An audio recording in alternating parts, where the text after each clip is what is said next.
Je vous le signale parce que je suis tombé complètement amoureuse sur ce livre, de ce livre. Ça s'appelle La cuisinière de Mary-Beth Keane. C'est chez Presse de la Cité. Et c'est...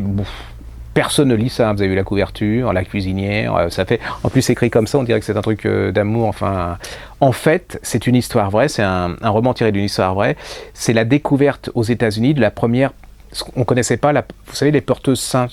Les porteurs sains, c'est-à-dire qu'ils ont une maladie, ils ne la déclenchent pas, mais ils la refilent aux autres. Et elle était déclencheur sain de la typhoïde, c'est-à-dire qu'elle était cuisinière, et par les aliments, elle allait transmettre à des familles entières la typhoïde, et sur des années et des années, elle va faire des dizaines de morts. Et c'est son histoire, l'histoire absolument...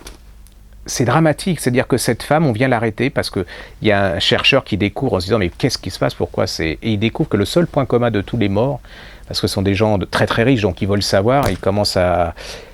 C'est elle.